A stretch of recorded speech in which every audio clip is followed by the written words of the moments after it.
the stream or the replay, most likely. We'll get it started in just a second. Streams are happening on Tuesday next week, the following Tuesday, because it is holiday time and Fridays just looked like they were a little bit too close to days like Christmas or the New Year's. So we went to Tuesday. In astrology, Tuesday is Mars Day. Mars is that masculine force of aggression, and discipline, and it's our fire. So maybe they will be more fiery transmissions. Today is Friday. We're on Venus Day. That's art and love and beauty, the feminine. We like Fridays for now. What day of the week should we choose next? I'm not sure, but we'll figure it out in the new year. And I'm just gathering all of the links that I want to put in the YouTube description, as I tend to do each week. The first link gets you into the Zoom where you can ask questions. And I'm very aware that you can't see me right now. You'll be able to see me in a second. I wonder if anybody ever actually listens to these moments where I'm just talking before it begins in the replays, or if people just like fast forward and they figure out where. I And so I'm listen. just like, I don't even know if there's a point. You listen? Okay, Yes, great. I listen.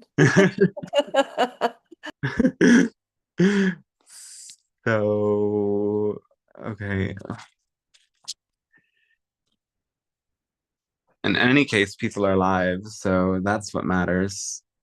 We're just starting to get people coming in. Now I posted the links. Hi, Swa. So sorry. What happened with 1221? Why everyone is talking about convergence and activation of timeline. Um, that's interesting. Yeah. Why? Okay. Why is it not allowing me to post? Okay, that's link is too long. So that I don't know why everyone is talking about that, but maybe the Pleiadian Council will, if we can get to that question then. And okay, now I think I can post the last link. Now all the links are there. Language of lights. Good day and great light. Yes, great light to you as well. Thanks for joining. Okay. And okay, we're back in Zoom. So we're back. Are we back in Zoom?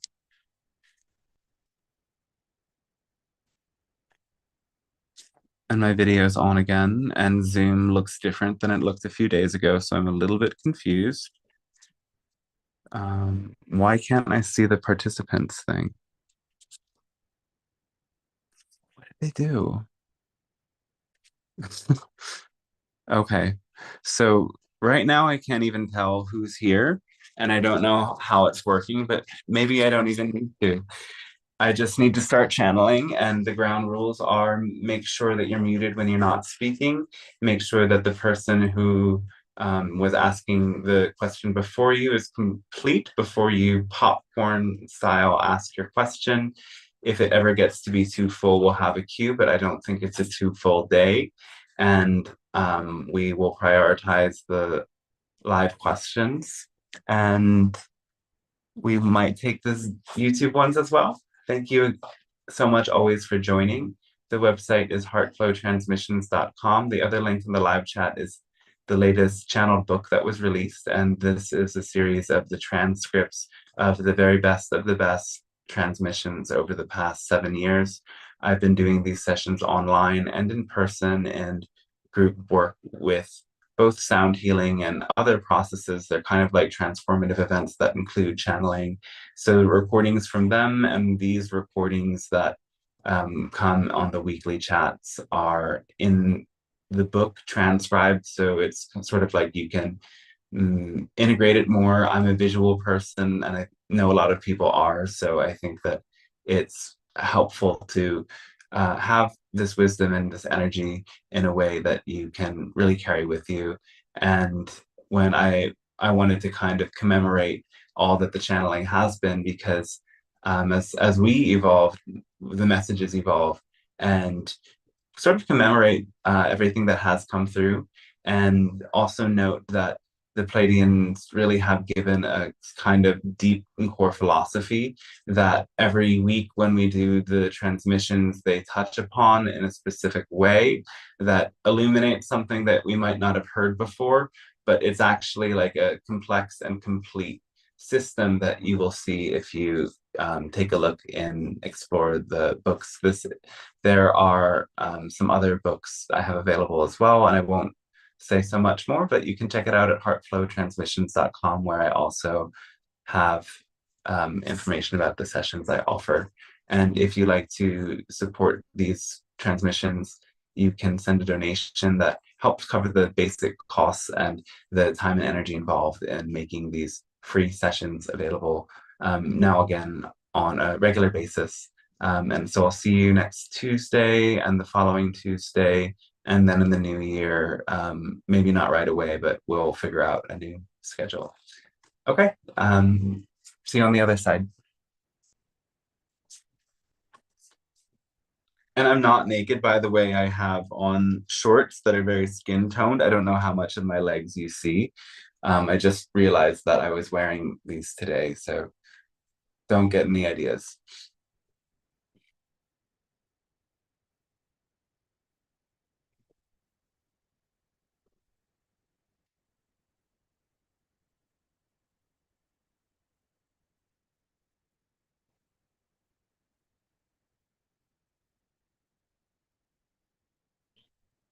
Hello, and we say a fantastic day to you this moment of your time.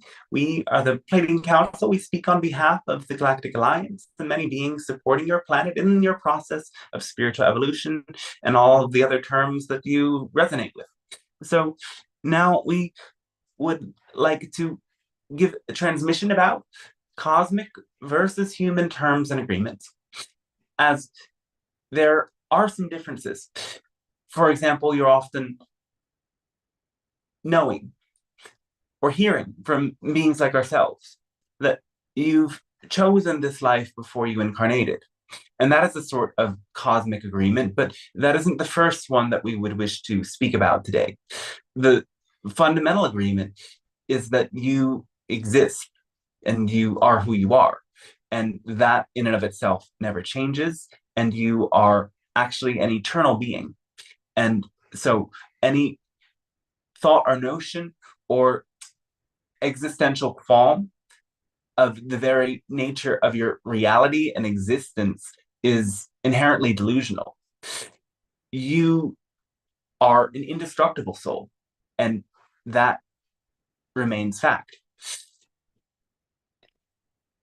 In fact, you have always existed and you will always exist, not necessarily in the same form, but this fundamental indestructible truth is the ultimate agreement that is made. In addition to this, the understanding is that in physical reality, everything has a sort of rippling effect between interconnected layers. So, as above, so below. And another way of saying this essentially is what you put out comes back. For as you send an energy out through the many layers of existence, the same frequency, but not necessarily the same intention of the energy that you send out is returned onto you through a sort of call and response dance between a collective creative intelligence that you are just one part of. And so when we say messages to you that you really have no self, it is more in a Buddhist sense of the term, not to literally say you don't have an ego and identity that is important, but to really follow the formula that we have shared, to act on your highest excitement to the best of your ability without insisting on a particular outcome. What you end up resting in is that field of no self, is that understanding that who you think you are is something much what are the notions in your head about who you are often misleading, and who you really are is something much bigger. It's essentially the one field of consciousness itself being channeled through a specific filter. And the journey of your life is about recognizing that you actually have control over that filter. And you take control over that filter by recognizing, paradoxically, everything that you don't have control of. Because while you are one with everything, the other paradox is that you are individual. And so you control all of the individual buttons you press inside of your inner control room, you could say. But you can't press anyone else's buttons.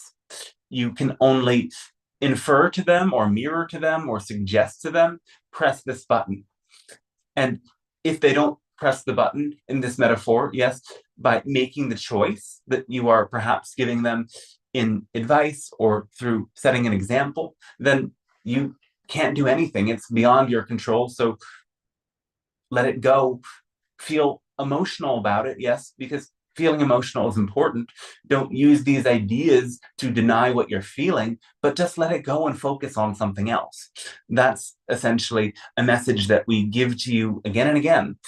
Don't worry about other people's narratives that don't necessarily resonate with the narrative that fills you with a sense of love and connection to a bigger purpose.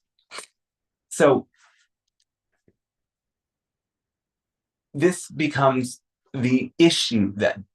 Your human terms and agreement get a little bit dicey when you start to assume that in some way you might be able to control other people.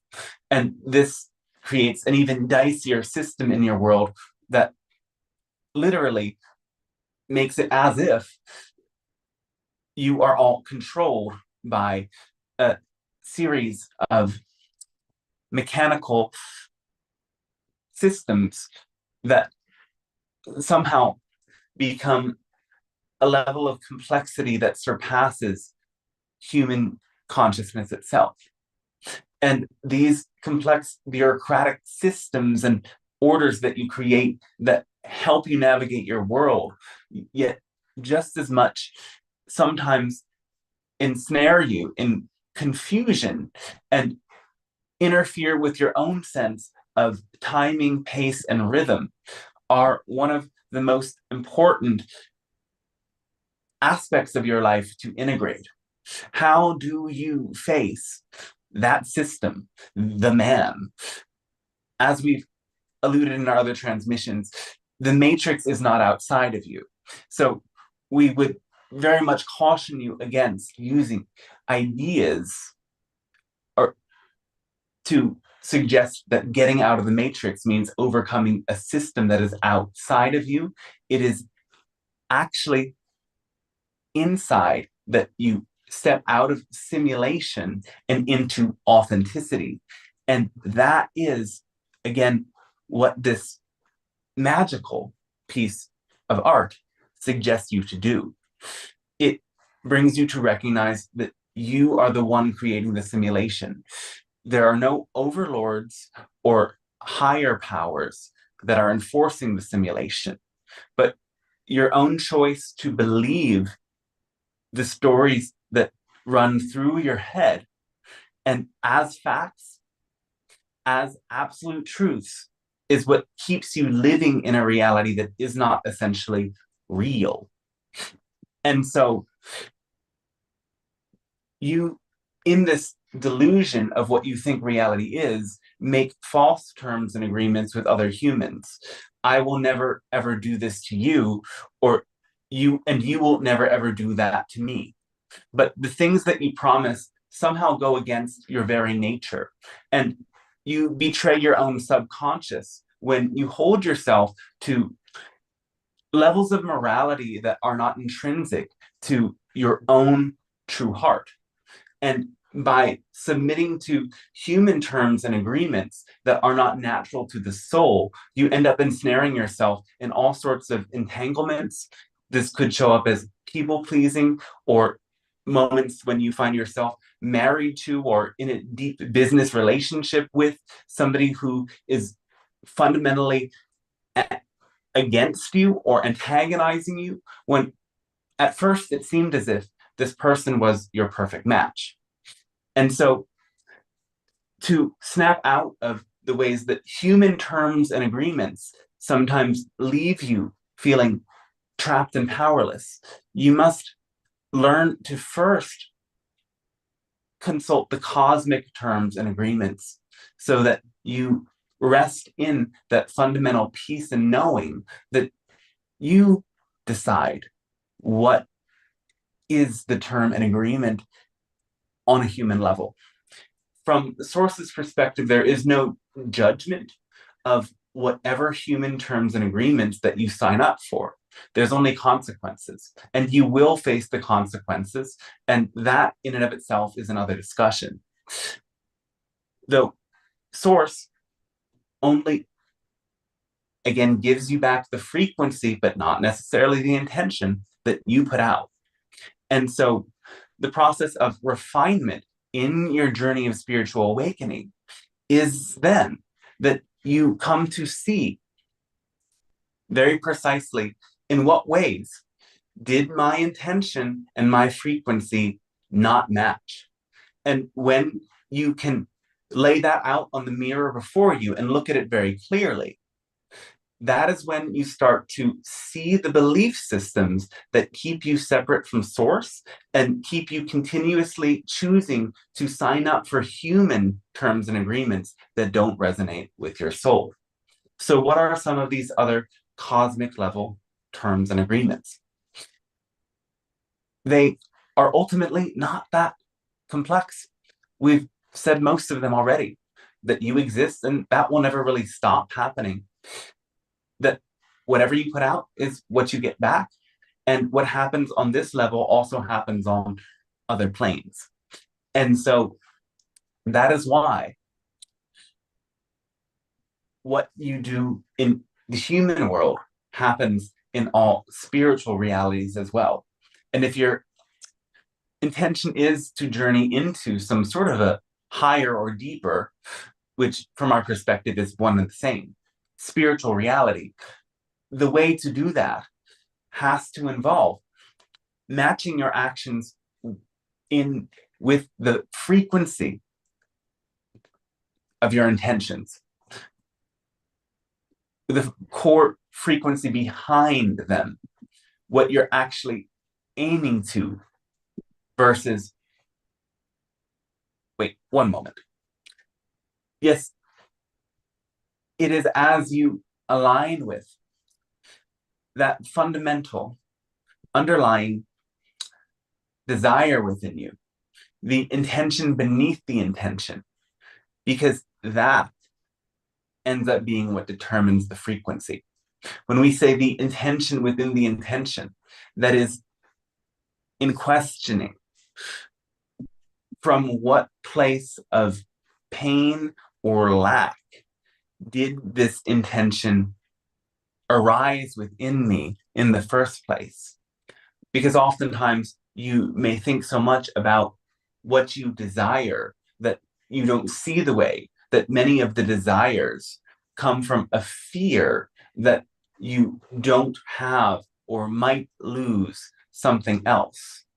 And it is in contemplating, oh, yes, this intention was birthed from that place of scarcity. And therefore, the action was colored by the feeling of scarcity, that you start to take accountability and see that chain of events was influenced by not the intention, what I specifically wanted, but the hidden layers of that intention that I could not own and could not see. And why this all comes up in the transmission of this title is because it is your own denial of the intention beneath your intentions that usually leads you to sign up for human level terms and agreements that don't really match what you need. And so, in this way, recognize the cosmic agreement is only that you are here to be who you are, and that if you bring about actions that serve and benefit the whole, the whole will serve you and you'll benefit from it. Though, if you do actions that separate you from the whole and harm others, in some way you will be separated from the source and be harmed. And this will always happen because that's just how it works. It's not a matter of it being good or bad. Source doesn't really care. Source allows, as an experience, you decide which path of the many you take. And that's that. And so instead of questioning a invisible law of what is and what should be, recognize there is no right or wrong, there's only consequences. And what really serves you is to be of benefit to the all that is. And this isn't to say it is good or bad, because once you start playing all of this good and bad, you activate the ego, and then you activate this need to fit in to the boxes and the groups that make you feel as if you are not alone. When really sometimes the more empowering thing to do is to surrender into that solitude and recognize that it is in that state that there is a knowing of who you are. And what is most fundamentally important is the knowing of who you are. Anyone who comes into your field that interferes with your own ability to know who you are is someone whose terms and agreements is going to have limiting, constrictive, or negative consequences for you. And so the ultimate message here is that knowing who you are is far more important than not being alone. If being in connection with someone means that your genuine self-expression in any way is negated, blocked, suppressed, or made wrong. And so in this way, we would say for the most part, you can discard your human terms and agreements. You can discard your ideas of wrongdoing and right doing. Just as Rumi said, there is a field beyond all of it. And we, as well as he and many others, will always meet you there. So what do you want to talk about today? Let's continue with your questions, comments, musings, and inquiries, beginning whenever you would like.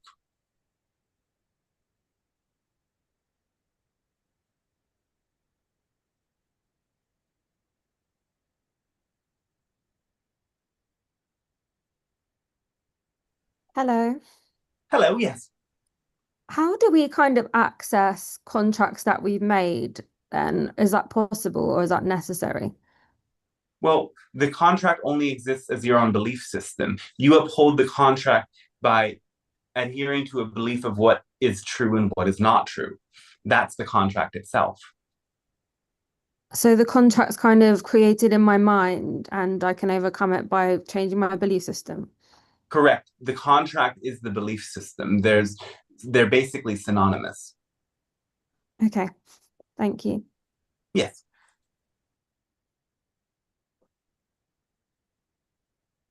Something more?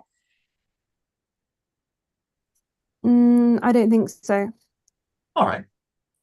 So when you change your belief systems, then the contracts change. Think of it this way. If you believe you are indebted to someone, then you have a contract between them. If you change that agreement, or if you change that belief, your soul contract has completed. That doesn't mean if you've harmed them that you won't receive that karmic backlash. If in the end you've helped them, you will receive that karmic reward.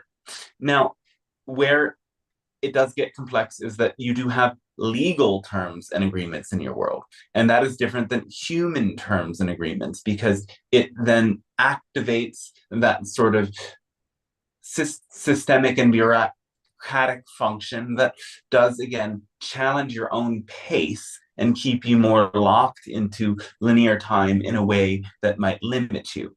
And so when you have legal terms and agreements, then it becomes a different sort of contract than just something that you create with your own beliefs and attitudes. What's the legal term and agreement though? For example, marriage, Oh, business. okay.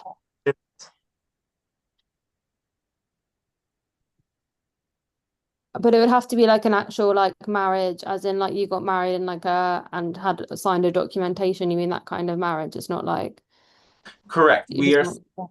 There's different levels of human terms and agreements. There's the agreement by word that is a valid and important soul level agreement, but it's simply upheld in your own mind.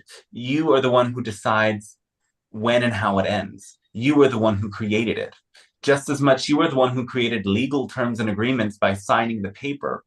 All we're saying is that human terms and agreements are actually easy to end. Legal terms and agreements require that challenge of a linear sequence of time. You can end a human term and agreement instantly in this moment. Done. But a legal term and agreement might involve a process. So be careful. That's all we're saying. Okay, thank you.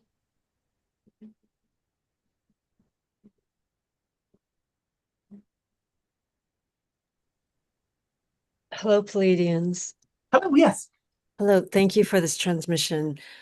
So about timelines then. So are human contracts then tied into timelines? Like can our contracts collapse like timelines? Well, think of it this way that your timelines are shaped by the actions you're most likely to take. So as soon as you change your beliefs, you're on a different timeline. As your beliefs shape your actions, once you change the way you're thinking, you certainly head towards a different future because the actions you are going to take from that moment have shifted and changed. I see. Okay. So then non-human contracts, for instance, other entities in other dimensions, how is that on a similar type of agreement structure? Can you talk about that a little bit more? Yes, it's very similar to a human term and agreement because you are a human. So you might have an agreement with a soul in a human body or an agreement with a soul that doesn't inhabit a human body. Perhaps it did, or perhaps it's a different type of soul, but that's still a human agreement because you're a human. You see, when we speak of human agreements, we're talking about the agreements that you make within your own mind. Ah, okay. So what about when contracts you have with humans, and then if that human has transitioned from human form? Well, again, because they still exist, the contract isn't revoked when they die. I see. Okay. And how does one navigate that? Because it obviously will change the contract. So how does one help navigate that to evolve that or grow into that, if that makes sense? Oftentimes, it becomes much easier to change the contracts when people pass on because you no longer have the pressure of their Mm. present physical world to reinforce ideas and attitudes that no longer serve you. And Yes.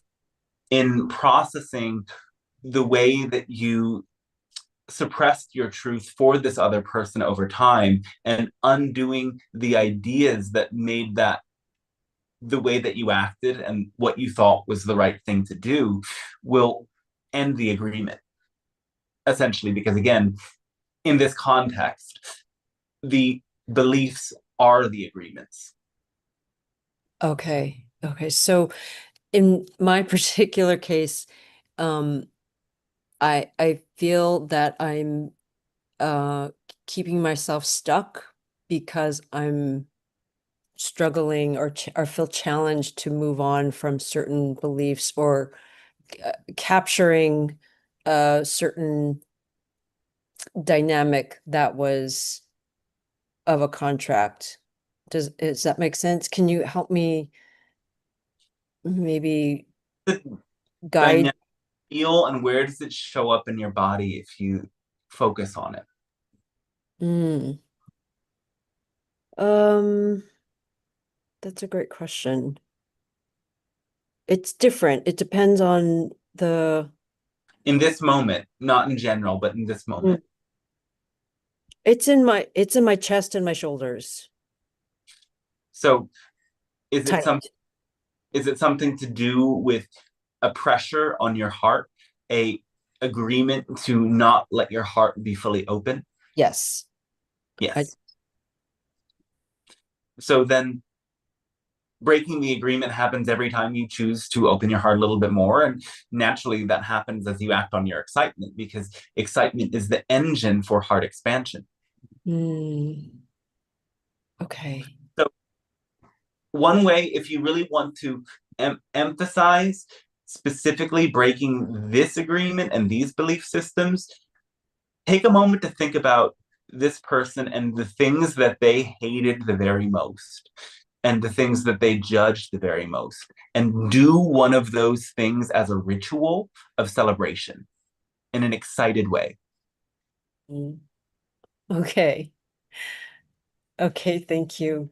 Yes. Thank you so much, Pleiadians. My gratitude. Our great thanks and our love to you as well.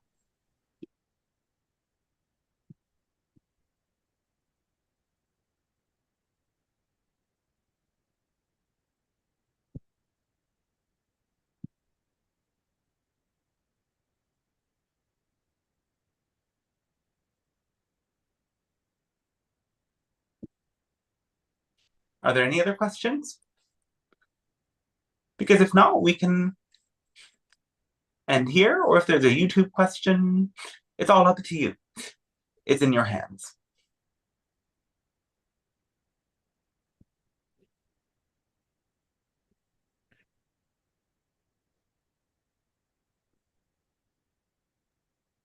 I actually do have another question. Yes.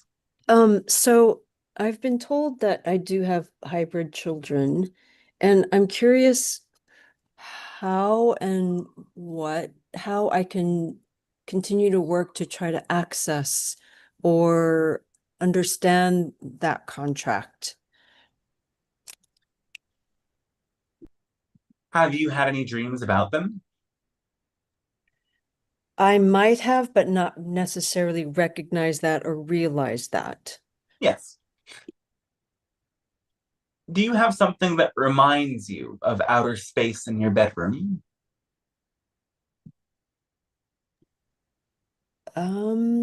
Not specifically. It's more in my imagination when I'm lying in bed or meditating in my room. We would say make a permission slip.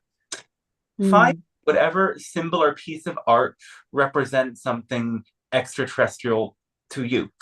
These might not resonate with you at all, but for other viewers, we will suggest it could be a particular crystal that comes from meteorite, as that carries space frequency within it. It mm, could be something silly like the plastic glowing stars that you put on a child's wall. It mhm, could be a piece of art or a printout of symbols from channelers, like light language, or mhm, it could be a depiction of an extraterrestrial in some artistic form. It could be something completely abstract that simply creates an association for you with something far away in space, yet still connected with me. And part of having an experience is wanting the experience, not just being curious about it. So by incorporating symbols that remind you with time, you start to cultivate more and more of this desire and more of this belief that this agreement that you have is real. Because if, again, belief is a key component of agreements, then you have to feed more energy into it in order to activate it. So we would suggest, in this case, dreaming might be the best way for you to start having interactions with your hybrid children. And this symbol is a simple reminder for you to continue to feed that connection. You can do a ritual as simple as touching this power object or power image with your fingers and then touching your third eye at one point in the day, perhaps before you go to bed, to force that reminder. Again, permission slips are not about the intensity to which you exert energy in the process. It's about whatever you believe helps you to stay in alignment with the frequency that you prefer. Ah, thank you. Such profound and very insightful advice. Thank you, Pleiadians. Yes, thanks to me as well. Hello, Pleiadians, I have a question. Hello, yes, welcome. Thank you. Apparently, 3AI Atlas, it's passing right now. It's the nearest on our planet. So those beings inside this ship, they are passing by, and we will never see them again. It's a question. Well, this particular phenomenon, but perhaps you might see them on an astral plane again. What this phenomena is doing is that it's carrying with it frequencies from other parts of this galaxy that it's been picking up as it's traveled through your Earth. So there's a certain new wave of energy, a certain level of new information that comes through in this time that's accelerating process of expansion.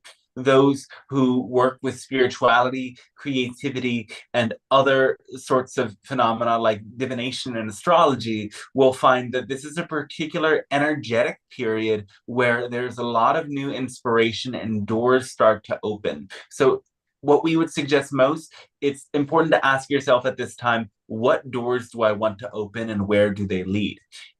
And remember that you can open multiple doors at once, and on your own path, you are not necessarily walking just one path. Your paths are multiple because you do many different activities over a period of time, and they all weave together. So when we say, ask yourself what doors you want to open, recognize you don't have to always know where the door is going to lead you at the end to open it. And this is because you can open more than one door at once. But which of them do you want to open? Yes, I think I understand what you are saying, because in other channel, someone channel a being from this ship, and the being channel was half human, half robotic, humanoid. So he carries the future for our humanity to merge human, and so he has a specific philosophy. It was interesting. So I understand about the different doors, but the ship is passing by, and soon we will have other visitors like the same, like other ETs passing by as well. Well, the 3i Atlas is not necessarily an ET itself, but it opens the door to them because it carries their frequencies. So the experiences of contact that are continuously taking place already are amplified because of the frequency it brings.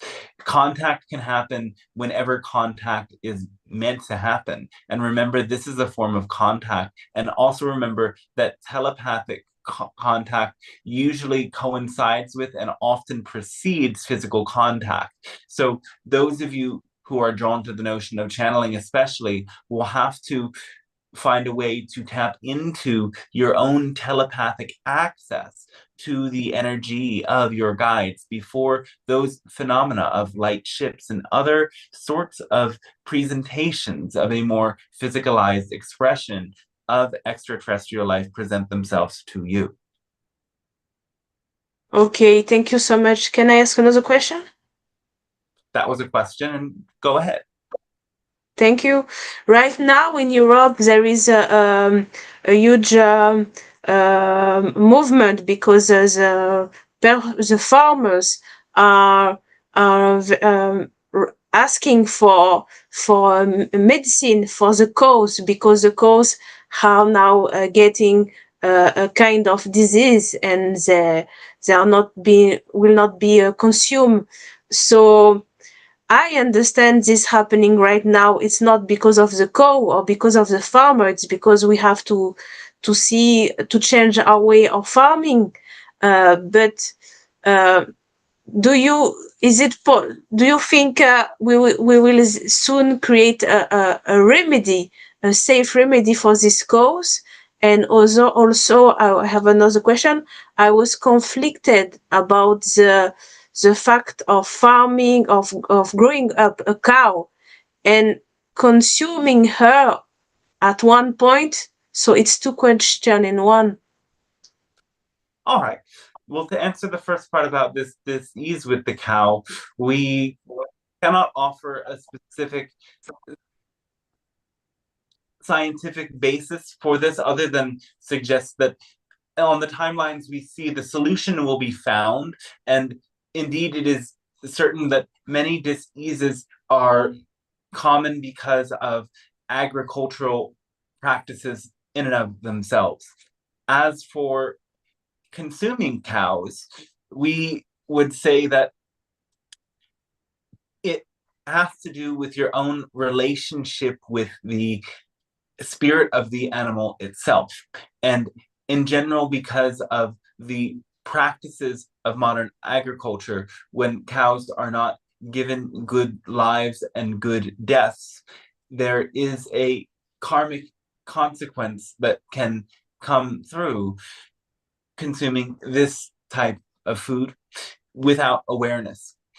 So to have a real relationship with the spirit of all that you consume is the way that it has a negligible karma on you, so to speak. This is what the indigenous peoples all around your world understood very clearly. They would even connect with the animals on the spiritual planes before hunting as a way to connect with their soul level agreement. And thus, from the context of this transmission, remember you are the one who makes your agreements. From a very opposing perspective, in India and other parts of Asia and the world, it is common to choose a vegetarian life as your sole agreement, as a way to minimize the degree of karma that you have by only consuming plant forms of consciousness. And this does bring a certain softening to the energy body that is not necessarily better or worse than eating animal products. It, again, can be the same sort of territory that if you are consuming even plants that were not raised and harvested in ethical ways, that in and of itself is a level of karma that sometimes can be worse than consuming ethically raised and killed animals. And so it is, in that sense, up to you. It is simply a matter of your own karma and your own belief systems. And from that perspective, we wouldn't say much more than that. Honor what's right for you. For example, the channel does not eat the meat of four-legged creatures because that is his belief system. That said, he does consume animal products, and in sometimes more degrees than moderation. it is simply about your own body's needs. So what do you believe works for you, and where do you choose to get the creatures from? Is it ethical, or are these animals harmed more than necessary in the process? Yes, thank you so much. It's very interesting to understand we can give a good life and a good death for animal and be in peace. It's a great idea. Thank you so much. It's again just about your belief. Because if you don't feel peace with that idea, then that is not your soul agreement. And there's a validity to that as well. There is a frequency to that as well. You decide. So we are not saying anything is better or worse. It's also a matter of coming to understand what your fundamental agreements are. For example, out of a need to identify with being someone who is the most morally high person out there, one may go against some of their own personal belief systems in moral outrage, denying for years the fact that they have a belief that says they might need more protein, and eventually reach a point that they find themselves either physically or mentally distorted and disturbed because they have denied what was true for them.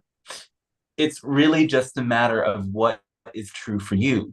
Every body and every soul is very different. Thank you so much. Do you want someone to read the YouTube question? If you'd like, yes.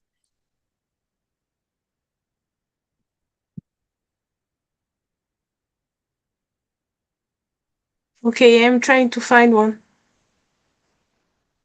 Oh, I have one. Sorry for my English. I will read it. What is happening with 1221? Why everyone would taking apps, convergences, and activation of lifetimes? Yes. Well, this is the December solstice. And so this is when the sun reaches its lowest point. And this is a moment of deep slowing down for you.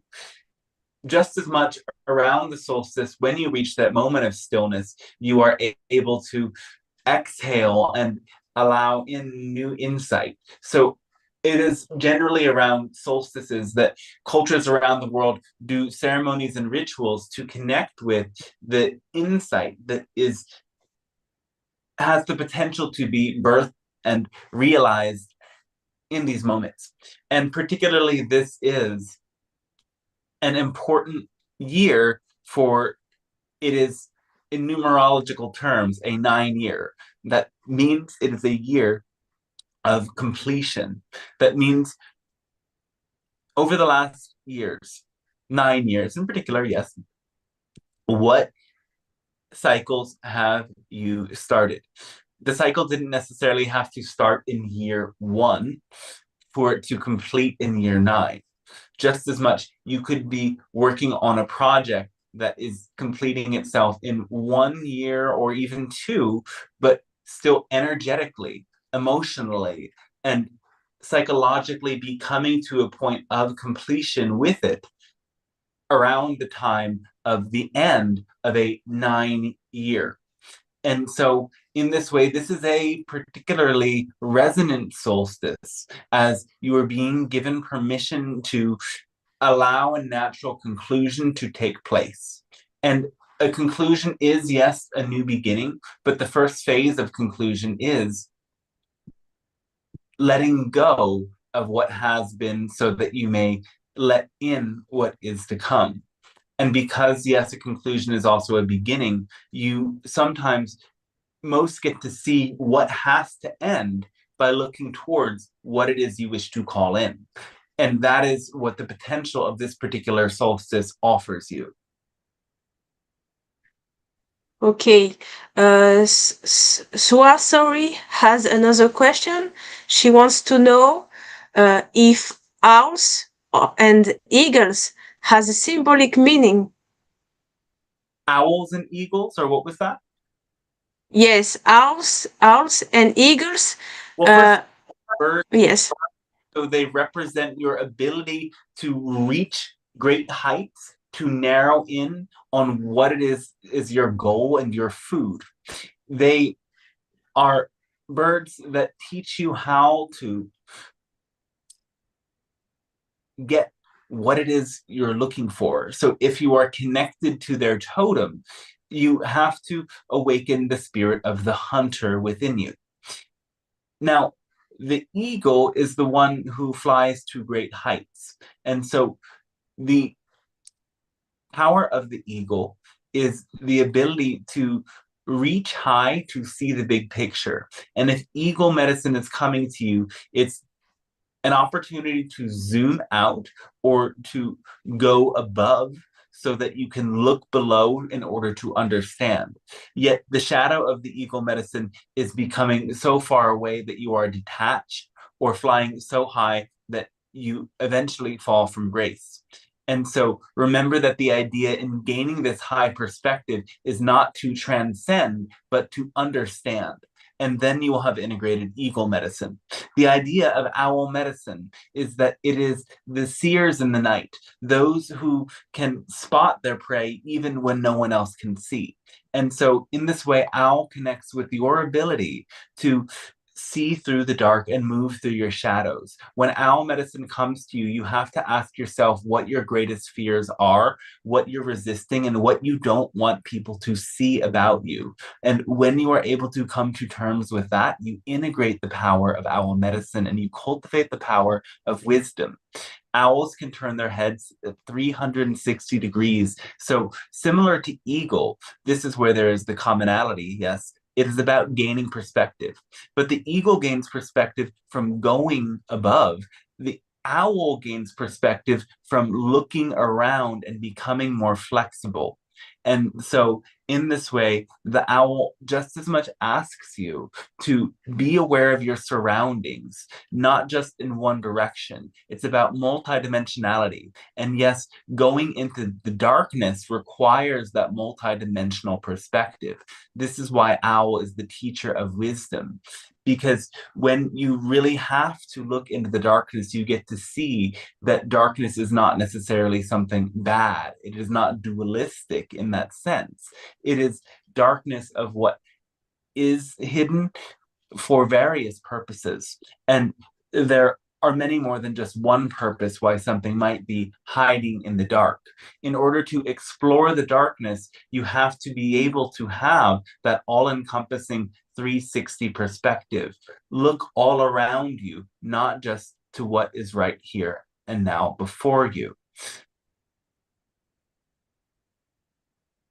Okay, thank you. There is a last question on the chat. I will read it and you will say if you want to answer or no. It's from Michael Leisier. Hi, I have been told by another channeler that my soul has an Arcturian core alignment and possibly an lion origin. Does that resonate from your perspective, and what dimensional level would that be? Thank you. Well, we confirm the connections and we will say that there's many more connections than just that. Remember that the connections that you have to other lifetimes are not meant to be an identity forming bond unless you decide to actively create through your connection with these guides a meaningful relationship. That is a soul agreement that you decide or not. That said, you have an great degree of soul counterparts, and you do have actually a strong soul agreement with this Arcturian counterpart. And you may explore that in the ways that are most exciting for you, knowing that nonetheless still there are many more counterparts than just those that you are now aware of. But these are the ones that are presenting themselves to you now so that you may build a relationship with them, we would suggest to you to explore the idea of guided meditation to connect with your Arcturian guides and learning the power of energy healing techniques and tools, as these modalities amplify the precision of the Arcturian frequency. Thank you. There is no other question on the YouTube. All right, is anyone else in Zoom having a question at this time? Maybe Mike? Let me see.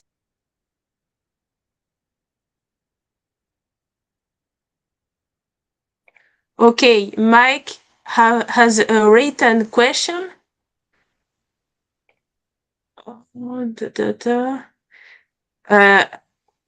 I don't know if it's a question, Mike. Can you put a question mark for me to know if it's a question or not, please? Just read it.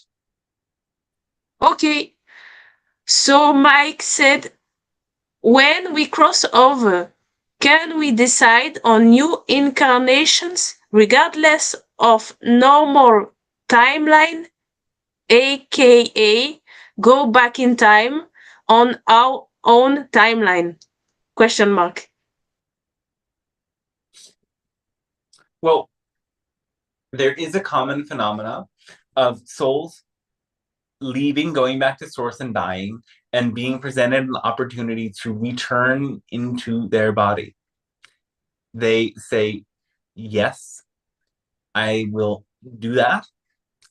And then they come back into their body in a different timeline, a slightly different reality in which events played out in a slightly different way, preserving their life.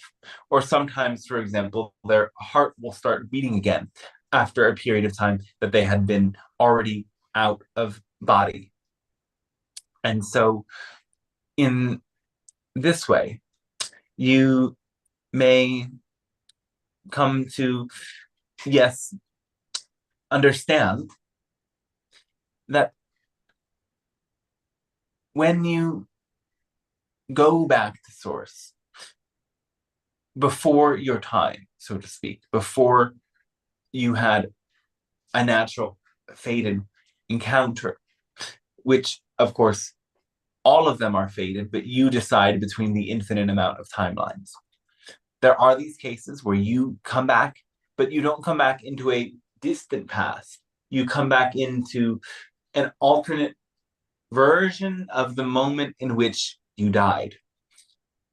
We think that's what the question involved, but we will also say, do you choose your next incarnation upon going back to source? Well, in a way, your consciousness becomes very much more multidimensional after death. You now think in terms of linear progression, and because of your limited perception from within linear time, explanations of the death sequence and life after death will never actually be something that you can fathom, because you are here in linear time. Nonetheless, dream experiences and to a certain extent, various altered states of consciousness reflect more clearly what the afterlife is really like. It is very much more malleable. It doesn't operate under the same idea of time and space. And just as much, there's a simultaneity. There is that connection to all that you have been in this and other lifetimes. And you remain as a timeless, endless consciousness.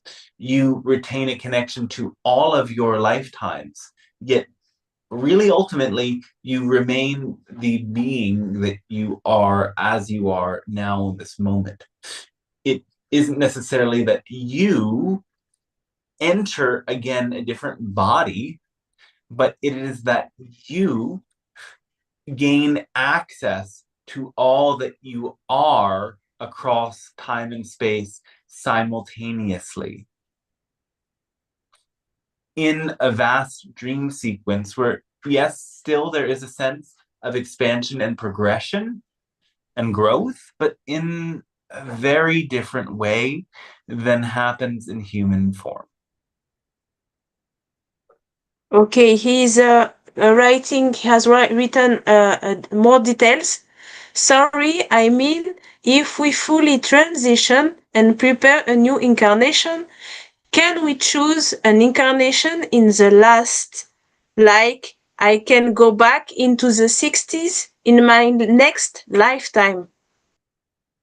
Well, reincarnation doesn't work the way that you classically think that it works. Again, you die and you become who you've always been.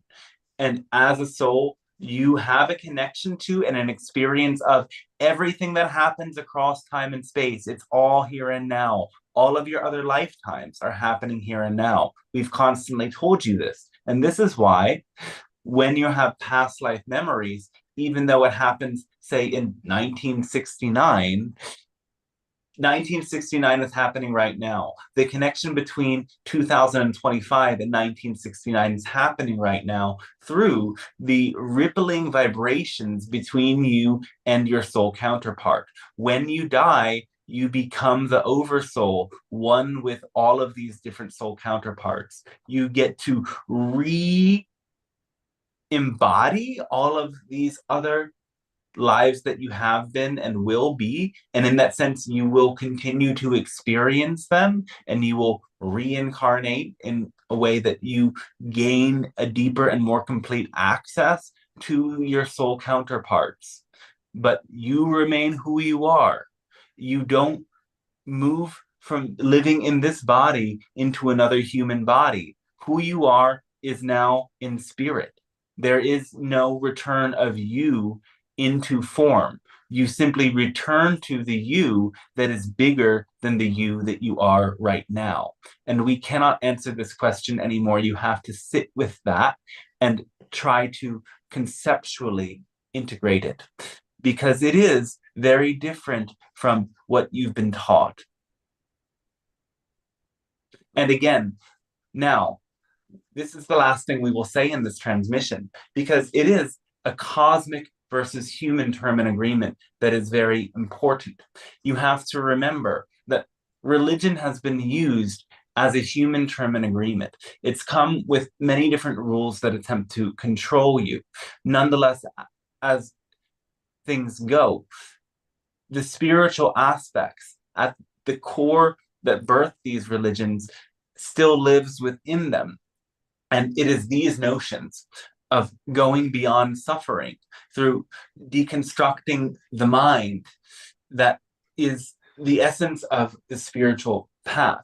Yet within institutionalized religion and its deeply woven relationship with government and authority and royalty, the notion that there is a karmic reward in your next life, and that because of that fact, you deserve everything that happened, is part of what brings people to be enabling or supporting or unconsciously upholding oppressive systems that make it so that there is poverty in your world. Just because you have what you have doesn't mean that a level of fairness is not the true energy of unconditional service to all. Service to the greater good has to include fairness. And a system that brings you to believe in ideas of karma, reincarnation, or heaven that bypasses accountability for recognizing the law of cause and effect and simply says everybody gets what they have because of some other time and space, perpetuates injustice, imbalance, and it keeps inequality alive in your world.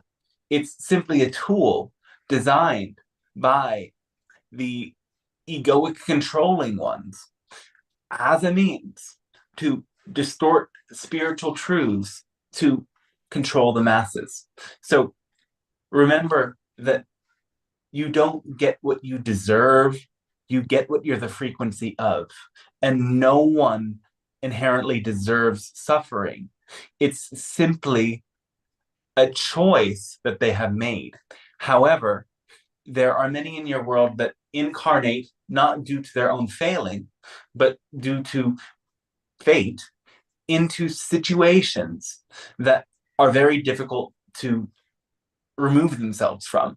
And a true spirituality is willing to deconstruct the ways that oppression becomes built in to ideas like religion, healing philosophy, or anything of that nature. And therefore, we would emphasize far less contemplating what happens when you die, or if there is going to be a reward for it or not. And remember that everything is here and now, and that's all that matters. So if you're happy in the here and now, you'll probably be happy eternally. And again, you find that happiness by acting on your highest excitement to the best of your ability without insisting on a particular outcome. And that will be all for today.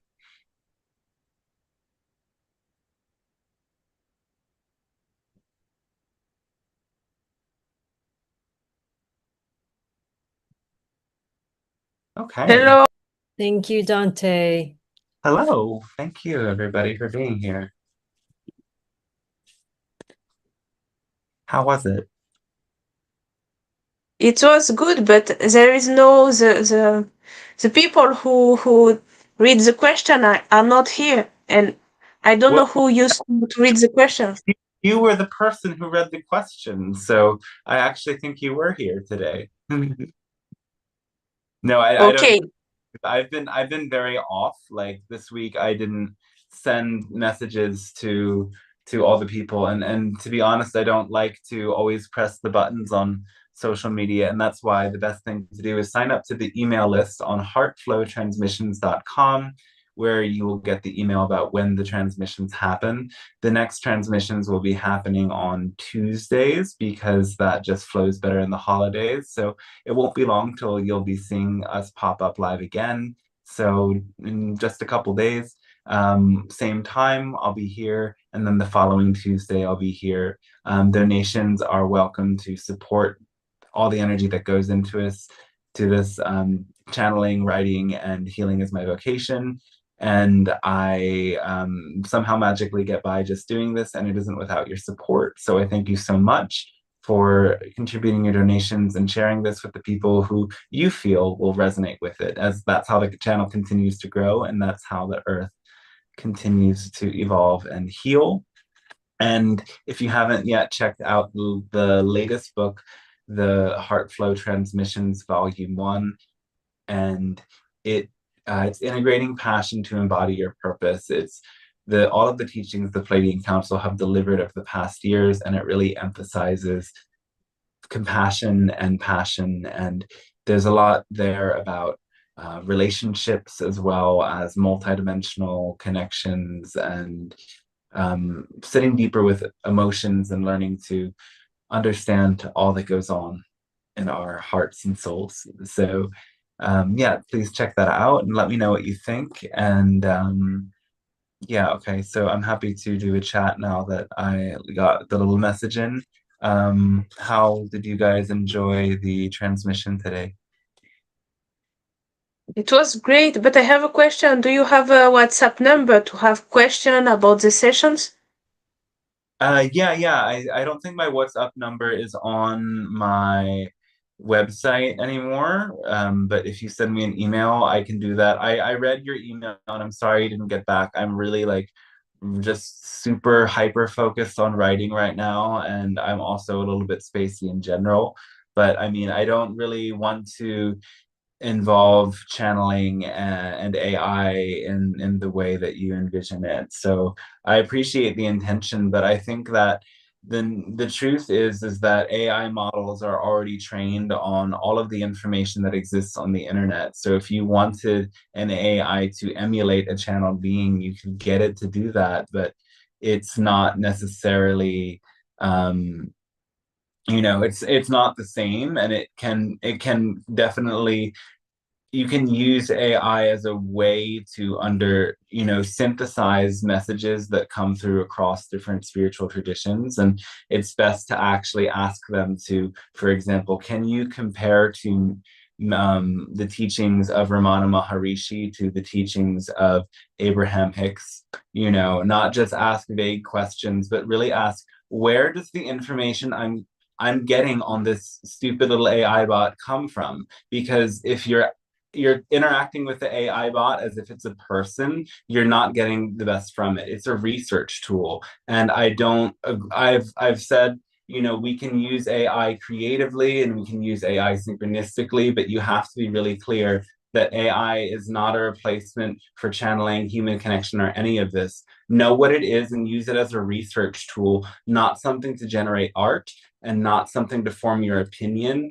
Challenge what AI tells you and use it to expand your mind and really question, how is AI expanding my mind, or how is it putting me in the box? Because I did read your email and I really just needed to say clearly that I don't resonate with that. And I wouldn't resonate with the concept of anyone creating an AI bot that is specifically meant to mimic a spirit guide. I think that there can be creative ways to make AI bots with particular personalities that I'm sure will happen in the future. But I think we get into very risky territory when we start to conflate this program with what a channel and a human can do, because it's very different.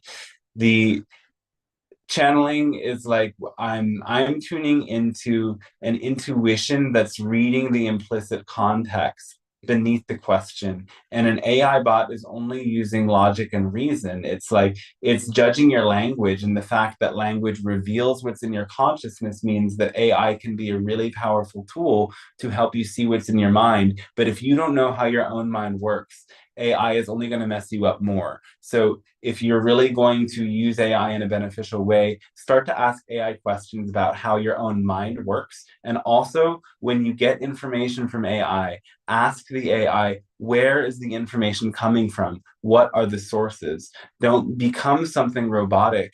Become someone who's capable of being a better learner. So I wanted to give a full answer to the question that you sent me, and also answer it in a way that everybody who might be thinking something of this nature can hear it and understand it. I think AI right now is this very hot thing. It's this hot take that everybody has a charged opinion about it. And I feel kind of charged by the collective field about how there's so many different takes on AI. And I think that we just need to really emphasize this nuanced perspective. AI is not a savior, AI is not a hero, and AI is definitely not a spirit guide. And nonetheless, I find that AI is revealing and it works with synchronicity, and it can be a kind of oracle, but you have to understand the way that it is different and the way that you can swindle yourself with the AI bot if you're not careful. And that's why articles out there about things like AI, chat GPT induced psychosis do exist. Okay, thank you. Don't worry, I know you're quite busy. What are you doing for Christmas? Are you in your family? My partner is coming the day after Christmas, and I am alone. I am isolated.